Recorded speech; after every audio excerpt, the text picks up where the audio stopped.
हैं। और एक बार जंगल में जब ये लकड़ी की तलवारों से एक दूसरे के साथ प्रैक्टिस कर रहे होते हैं, तभी वहाँ से सेना की एक टुकड़ी गुजरती है, जिससे एक जनरल इनके पास आता है। वो इन दोनों को तलवारबाजी करते हुए देखकर बहुत इंप्रेस हो जाता है। इसीलिए वो उस आदमी के घर जाता है जिसने बचपन में इन दोनों को खरीदा था। वो आदमी जनरल को देखकर उसके सामने झुक जाता है। जनरल बताता है कि मैं भ्रमण पर निकला हूँ ताकि मैं अपनी सेना में अच्छे योद्धाओं को शामिल कर सकूं। मैंने अभी अभी जंगल में 2 योद्धाओं को लड़ते हुए देखा। उन दोनों में से एक को मैं अपने साथ ले जाना चाहता हूँ, जिसे मैं लड़ाई की, फाइटिंग की, तलवारबाजी की और भी कलाएं सिखाऊंगा ताकि वो एक बेहतरीन योद्धा बन सके। ये सुनकर शिन को बहुत खुशी होती है कि अब इन दोनों में से एक यहाँ से जा सकता है, जो इनका सपना था। जनरल पॉल को चुनता है, जिससे शिन को खुशी होती है। शिन पॉल से कहता है कि तुम्हें यहाँ से जाना चाहिए। मैं यहाँ पर तलवारबाजी की प्रैक्टिस करूंगा और एक बहुत बेहतरीन योद्धा बनूंगा। उस रात को ये आखिरी बार एक दूसरे से तलवारबाजी करते हैं, बहुत प्रैक्टिस करते हैं। और अगली सुबह पॉल उस जनरल के साथ यहाँ से चला जाता है, जिसके बाद शिन यहाँ पर अकेला रह जाता है। उसे अब दुगना काम करना पड़ता है, लेकिन वो मेहनत से हार नहीं मानता, बहुत मेहनत करता है। साथ ही दिन रात वो तलवारबाजी की प्रैक्टिस करता है और धीरे धीरे वो तलवारबाजी में इतना निपुण हो जाता है कि लकड़ी की तलवार से वो पत्थर को तोड़ देता है। यानी कि अब वो बहुत अच्छा तलवारबाज बन चुका है। एक रात को जब वो सो रहा होता है, तभी उसका दोस्त पॉल उसके पास आता है, जो बहुत बुरी तरह से जख्मी होता है। वो अपनी जिंदगी की आखिरी सांसें ले रहा है। वो बताता है कि हमारे राजा को उनका भाई मारना चाहता था, और जब उसने राजा को मारने के लिए अपने लोगों को भेजा तो उन लोगों ने मुझे राजा समझ लिया और मेरे ऊपर हमला करके मुझे जख्मी कर दिया। मैं बहुत मुश्किल से यहाँ तक पहुंचा हूँ। इसके बाद वो अपने दोस्त शिन को एक नक्शा देता है और कहता है कि नक्शा तुम्हें गाँव तक ले जाएगा, जहाँ पर तुम्हें सेना की एक टुकड़ी मिलेगी जो तुम्हें फाइटिंग की अलग अलग कलाएं सिखाएंगे। और इसके बाद पॉल की मृत्यु हो जाती है। अपने दोस्त की मृत्यु से शिन पूरी तरह से टूट जाता है, क्योंकि इस दुनिया में उसके अलावा उसका कोई भी नहीं था और अब वो उन लोगों से बदला लेना चाहता है जिसने पॉल को मारा है। इसीलिए वो नक्शे के हिसाब से उस तरफ बढ़ चलता है जहाँ पर उसे पहुंचना है। रास्ते में उसे कुछ लुटेरे मिलते हैं जो उसे लूटना चाहते हैं, लेकिन शिन ने बिना गुरु के तलवारबाजी की लगातार कई सालों तक प्रैक्टिस करते करते अपने आप को इतना निपुण बना लिया है कि उसके सामने कोई भी अच्छे से अच्छा योद्धा नहीं टिक सकता। इसीलिए एक एक करके वो यहाँ पर सभी लुटेरों को मारकर भागता हुआ उस जगह पहुंच जाता है जहाँ पर उसे पहुंचना था।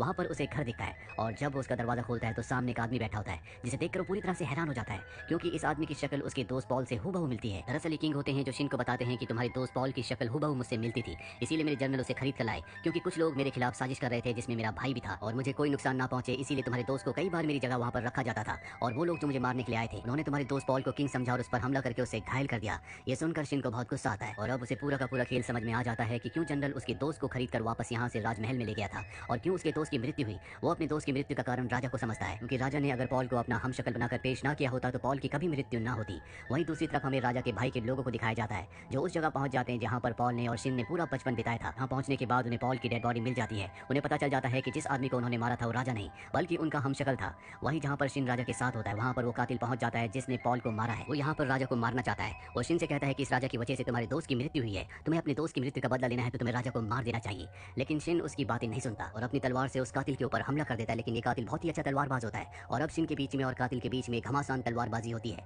लेकिन शिन अपने अभ्यास से बहुत अच्छा तलवारबाज बन चुका है, इसीलिए वो उस कातिल को मार देता है। उसकी तलवारबाजी से राजा भी उससे इंप्रेस हो जाता है और शिन अब भी किंग को माफ नहीं करता, क्योंकि उसे लगता है कि उसके दोस्त की मौत की वजह सिर्फ और सिर्फ किंग है।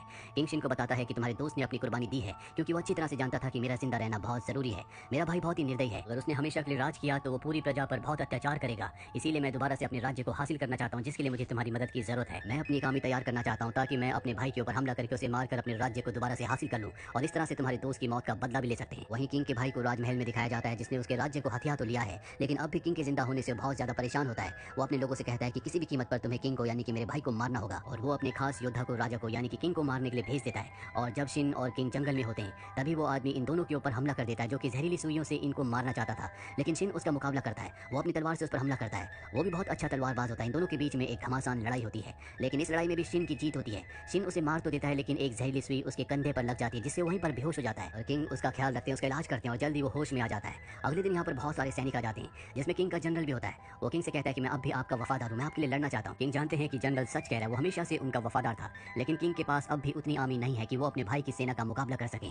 उनका जनरल कहता है कि हमें पहाड़ी कबीलों के पास जाना चाहिए, वो बहुत अच्छे योद्धा होते हैं, अगर वो हमारी मदद करने के लिए तैयार हो जाए तो हम आपके भाई की सेना का मुकाबला कर सकते हैं। और अब ये सब के सब एक लंबे सफर पर निकल पड़ते हैं। जंगलों को पार करते हुए ये उस जगह तक पहुंच जाते हैं जहाँ पर पहाड़ी कबीले वाले रहते हैं। वो सब के सब इन्हें घेर लेते हैं और अपने लीडर के पास ले जाते हैं, जहाँ पर किंग उस लीडर को सब कुछ बताता है कि कैसे उन्हीं के भाई ने उसे धोखा दिया और उनके पूरे राज्य को हड़प लिया। वो बताते हैं कि मेरा भाई एक अच्छा राजा नहीं है, वो सब पर बहुत अत्याचार करेगा, इसीलिए हमें आपकी मदद की जरूरत है। पहाड़ी कबीलों का जो लीडर होता है वो इनकी मदद करने से मना कर देता है, क्योंकि अतीत में किंग के लोगों ने इनके ऊपर बहुत अत्याचार किए होते हैं। किंग यहाँ पर इनसे माफी मांगते हैं और कहते हैं कि एक बार फिर से किंग बनने के बाद आपके साथ कभी ऐसा नहीं होगा। जिसके बाद पहाड़ी कबीलों का जो लीडर होता है इनकी मदद करने के लिए तैयार हो जाता है। अब वो अपने मास्क को हटाता है, जिसके पीछे एक लड़की होती है। दरअसल इनकी जो लीडर है वो एक लड़की है। वो किंग से कहती है कि हम वादा करते हैं कि हम तुम्हारी मदद करेंगे। और अब ये सब के सब एक प्लान बनाते हैं, जिस प्लान के तहत ये राजा को मुखौटा पहनाकर अपनी सेना में शामिल करके ये अपनी पूरी की पूरी सेना को राजा के भाई यानी कि खुद राजा के महल के बाहर ले जाते हैं, जहाँ राजा का भाई जिसने खुद को यहाँ का राजा घोषित कर दिया उसका कमांडर इनके पास आता है।